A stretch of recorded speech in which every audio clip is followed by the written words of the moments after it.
Hi everyone! Today is Friday. Ngayon ay alas 12 ng tanghali. So, nagising ka, Escobar. Nagising sa ang aking baby dahil kinuha ko, lumabas kasi ako para kunin yung Lalamove kasi umorder ako ngayon ng kanyang powder. So, yung powder na in-order ko guys, pakita ko lang sa inyo. Ito ay worth 960 pesos. So, ayan siya. May kasama siyang Madre de Cacao na sabon para sa aso. So, Promas, ito po siya guys. So, ipakita ko lang sa inyo kung para saan to.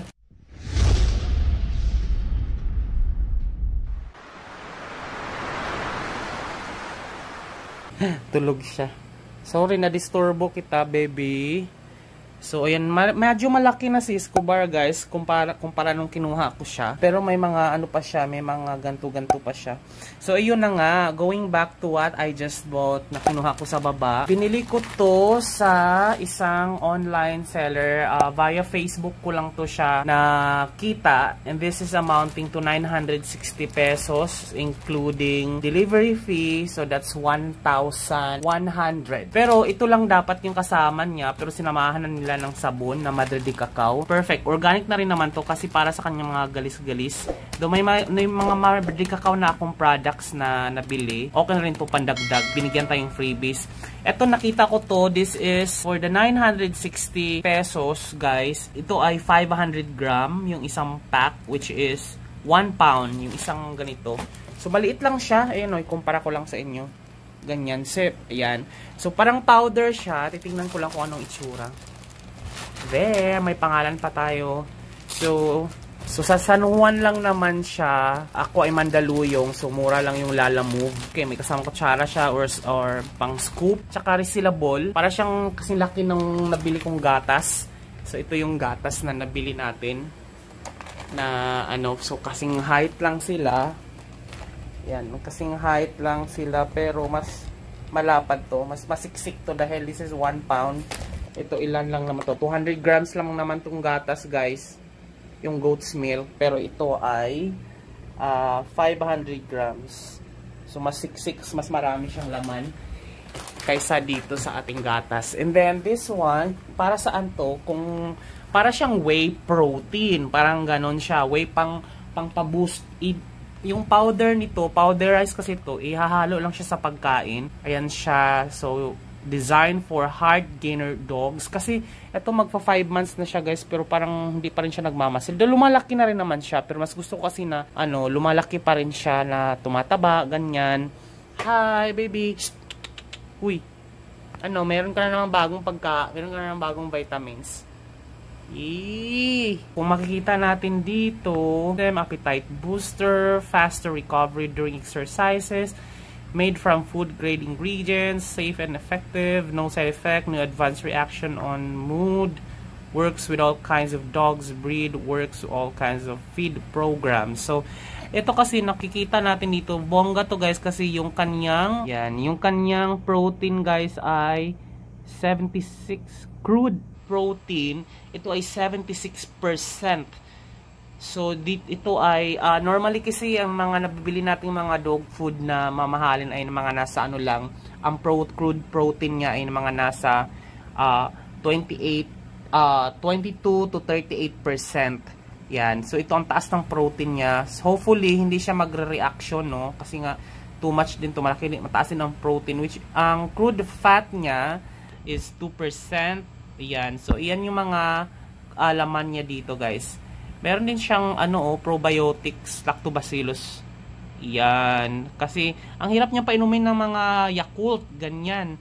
So, pwede na to, ihahalo natin siya. Tignan natin kung anong itsura niya, guys. Meron na kasi akong ganito pero pandagdag na. Bango, parang gusto kong isabon sa sarili ko. Bango. Tapos, tingnan natin kung anong itsura niya. Buksan natin. It's like powderized na ano. Para siyang powder. Para siyang whey protein. Tapos, ang kanyang ang kanyang texture. Tingnan natin kung anong texture. Yan o yung texture niya guys.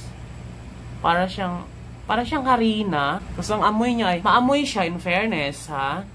In fairness. So, itatry natin to guys. Ilalagay natin kasi meron pa siyang tira. Kasi napaka-picky eater talaga nito. Kaya siya pumapayat. So, meron pa siyang tira dito.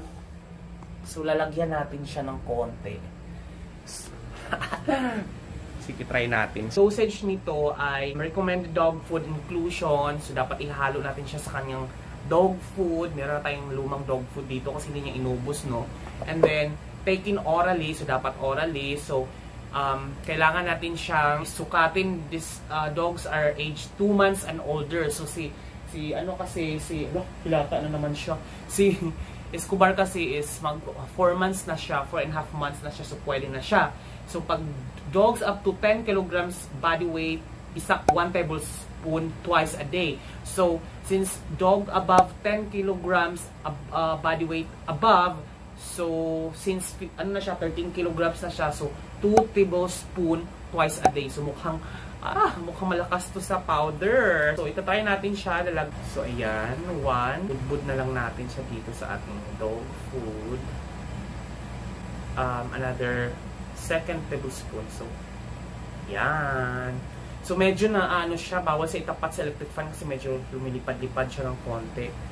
So, powderized talaga siya. Pero, gusto ko yung amoy niya, in fairness. Buti pa yung aso, yung mga ganto-ganto. Diyos ko, the last time I took whey protein way back 2 years ago pa nung nag-gym-gym pa ako. Ngayon nung pandemic, wala na, puro aso na lang. So, yan siya.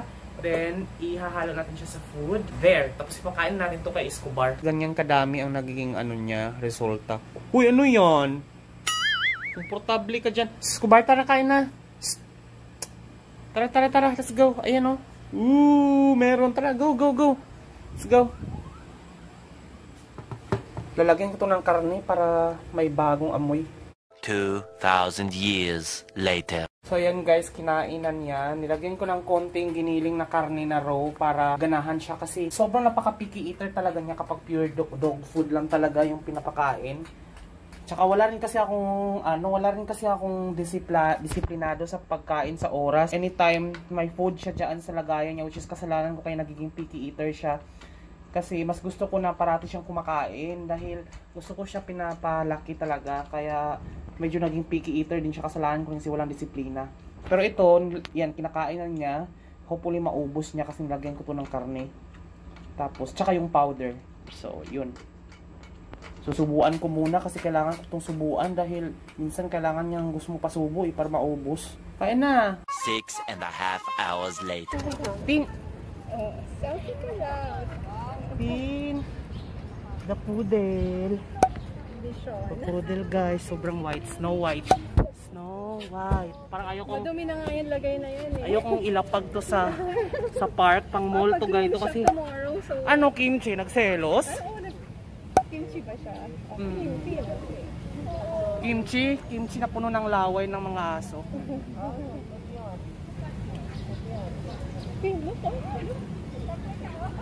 Cute. Fluffy, fluffy. Tara. Come. Oh. Gaya rin si Escobar.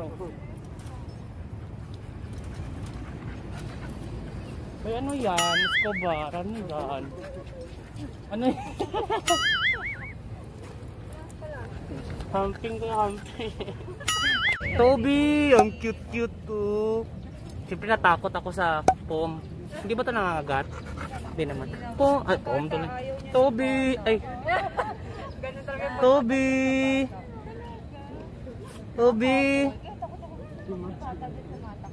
Hindi naman niya kapatid. Kaya lang kasi. Parang ano siya eh. Si Toby. Ilang taon na to? 1 year. Oh, cute. Toby. Ang cute. Parang Toby, come here.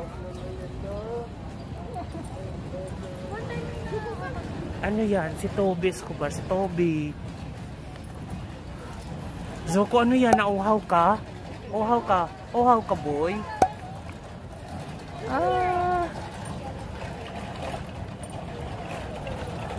Ano? Escobar, nakikiinom? Totoo. Buraot ka, boy. Nakikiinom ka ng di sa'yo. Totoo ba, ha? Nakikiinom ka ng di sa'yo? Totoo ba yan, ha? Lulu. Wala na. No. Come.